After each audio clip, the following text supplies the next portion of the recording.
Fortunately enough, I have to say, I'm a little bit more calm than I was a few minutes ago. I just had to laugh too much, which would be kind of the explanation of why my cheeks are so red. When I'm in a pretty good mood and I'm trying to get a video done, but I had to laugh so much, well, that just happens. And the reason why I laughed so much is, well, I don't know about you, maybe it's just actually me, but whenever I see a reviewer saying something is the best, it drives me crazy because it comes with the intention that he's tried everything else out there on this whole huge market, and for whatever reason that said product is supposed to be better than anything else out there.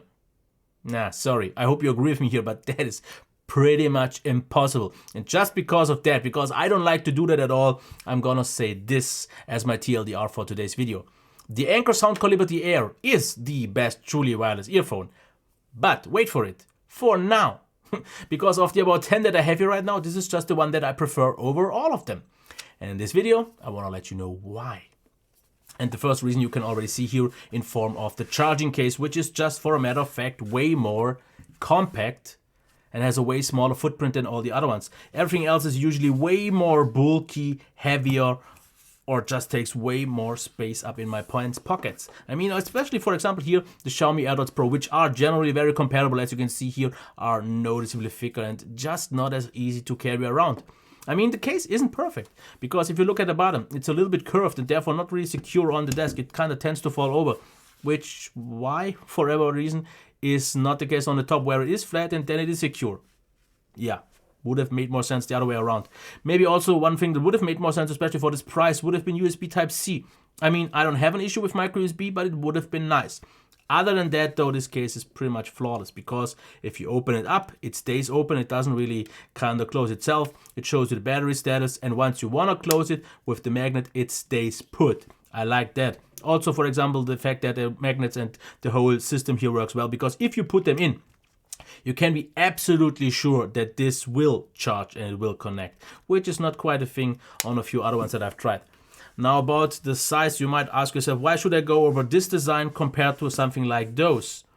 Well, at least in this case, it definitely comes with the advantage with better battery life, and maybe also being a little bit actually more comfortable and just working out better, because especially if you have smaller ears, these can be a little bit odd. But otherwise, I want to get into, for example, the rest here that we get in the packaging, the way too small USB cable that no one will use anyways, and the 4 different sizes of tips. And once again, like on the Liberty Lite review, I want to mention that the XS ones are straight, where the other ones are a little bit convex. Doesn't really make a big difference in terms of overall comfort and fit though. Now in terms of design, these are glossy compared to, for example, the monsters here, and you can already see why I say that. In terms of size, the Xiaomi AirDots Pro are way bigger. I mean, they are matte, doesn't really have benefit or downside for me, but they are just so much bigger, and I don't really get why. Because especially, for example, if I now put them in my ear, you will immediately notice one thing. So let's use the left side here for the Liberty Air, and now the Xiaomi. I mean, it is obvious. I mean, today already alone, like 3 people told me how ridiculous this looks. This looks like I put my upper part of my toothbrush in my ear. This is my main issue with these. I mean, those are also pretty nice, but they look ridiculous. Where these, I mean, yes, they stick out to the bottom a little bit, but not too much to the sides. And also in terms of comfort, for example, I mean, you always have a kind of trade-off when it comes to secure fit and comfort. Usually the more secure something is, the less comfortable it is. They found a really good balance here, because these might be a little bit less secure because they feel like they are a little bit more loose in your ear. Even though they never fall out and they actually wear secure enough, they have this amazing comfort, because these are what I would like to call forgettable. Sometimes I have them in and I don't notice anything of them. But about the isolation, this is definitely something that you will notice, especially with the S, M, and L tips. For example, with the smaller ones, it doesn't work out so much, at least on my ear. The isolation is also pretty good, because especially the lower end gets filtered out pretty much. With these ones, a little bit less, but it's still generally, I would say, above average. Way above average, actually. Which is also a thing for the controls, even though I'm not the biggest fan of touch controls. Because one thing that makes sense is, for example, here. Double tap on the left side opens the assistant. I don't like that at all, because so many times I kind of want to readjust it. The voice assistant stops my playback and it wants to kind of know something. Thinks I want to know something. I don't. On the other side, the double tap is for play and pause, which is good. A little bit of a longer press is for the next track or the previous one, even though I have to say the whole controls work with quite a delay because of touch. It kind of waits for something. I'm not the biggest fan of that because I also usually don't get any sort of feedback. You have to just wait for something to happen or not to happen. So proper buttons I still prefer. Even though I have to say also the fact that something that I like is that they don't really come with a background noise or something like that. Maybe one thing that I would have liked more than AAC would have been aptX or aptX HD, but I have to say I'm actually good enough with AAC because with AAC there is no real visible delay in case you want to watch videos, so totally good enough. Quality-wise, aptX would have been better, and for this price, maybe would have been something that should have been. But that's that. But delay is totally fine. What we also have is a mono mode that works just as on the Liberty Lite. If you use the left one and put it into the charging case, the right one continues playing and it stays like that. If you try to do it the other way, it doesn't work because if you put the right one in the charging case, playback stops and you can't even turn them on anymore. So for me, right mono mode is enough. I mean, there are some ones that you have to separately pair. Not really something that I like. Now about the battery life, this is actually where they shine or where they have the biggest benefit over all the other ones that I have here right now, about 5 hours. I mean, I'm gonna moderately say maybe 4.5 to 5, even though I pretty much reach 5 all the time. That is just like 2 hours or at least 1.5 better than all the other ones out there. And that with a volume plus reserves that I also don't get on many other ones because these can play loud enough for me, which means something, and reserves, which means even more so something. But about the sound now, soundstage and imaging as always next. I have to say, I mean, for this price, you could already kind of expect that, but compared to the cheaper budget ones, it is noticeably that we get a kind of like more open and wider soundstage. I mean, that is something that I definitely know to appreciate. It is noticeable, but other than that, general soundstage and especially the imaging are on a solid level. It doesn't really stand out, but it makes it better than the budget ones noticeably. Obviously, there's space to go up on for even better ones, but considering this is Bluetooth, truly wireless sound. Now, about the sound signature, here I am personally pretty happy for the one reason that I would call these surprisingly subtle sounded. Because, yeah, obviously bass and the highs are a little bit boosted, even though I would actually have to say the highs even a little bit more so than on many other ones. And that's, I liked it because it gives you this kind of sense of more clarity, more openness. And I don't like dull. I don't like dull at all. So we get a little bit more highs, which could though also come with the downside for the people who just don't like it so much because it is a little bit sibilant. I have to just say that, but the sound generally, especially in the lower part, is still very full and rich. So you get a full rich sound that is a little bit on the higher end, a little bit more shrill. For some people an issue. I absolutely am okay with that. So maybe therefore they aren't all that long-term friendly. But I mean, about the actual qualities, the bass, I have to say, pretty nice sub bass. It's actually a little bit stronger than many other ones, so boosted a little bit more here. But also the general bass. I mean, it's a pretty obvious bass. I mean, it's also a little bit overly dominant. I mean, the bass itself is a little bit more pumpy than, a little bit more thumpy than it is pumpy.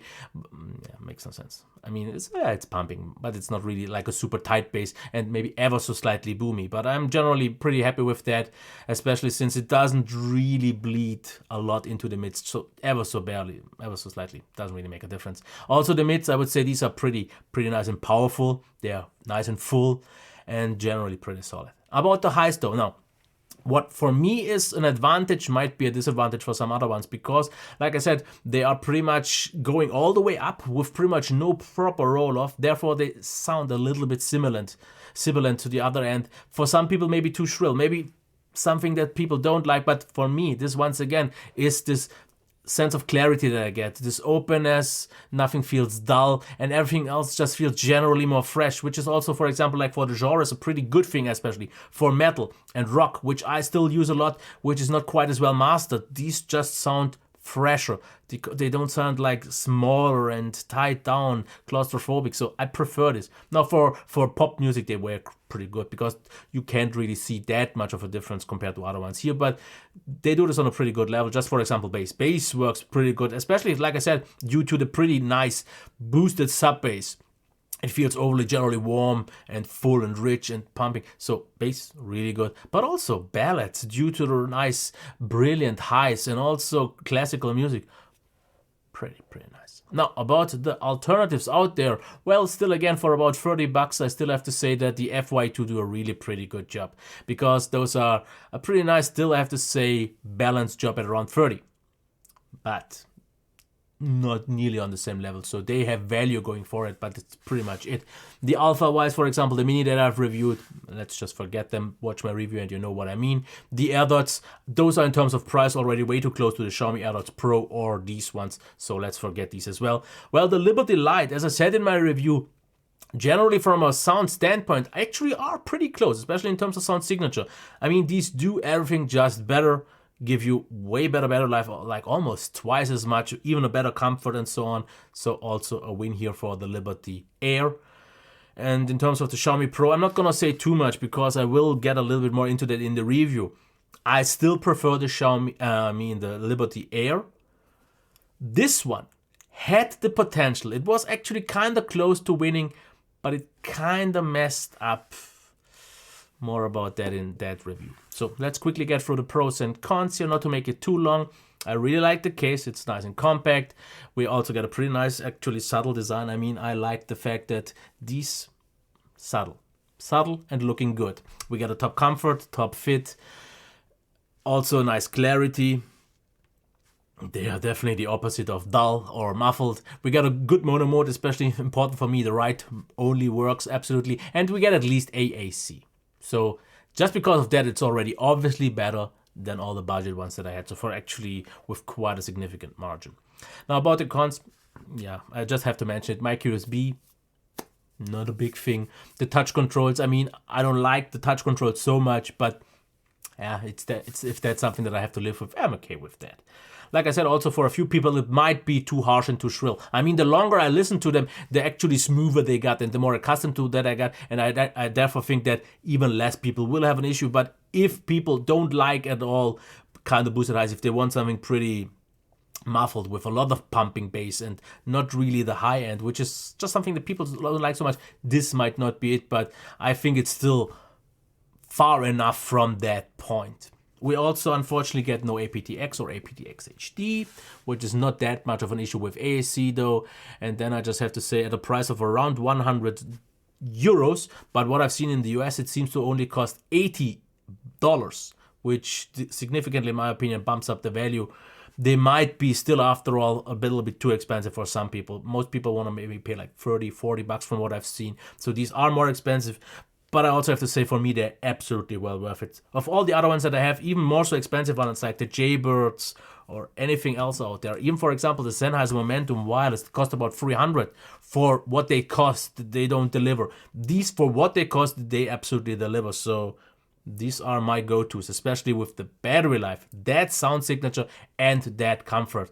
You can't go wrong with these. So for the foreseeable future, for the ones that I know I'm still getting or already have yet and haven't reviewed, these. Okay, until next time, bye.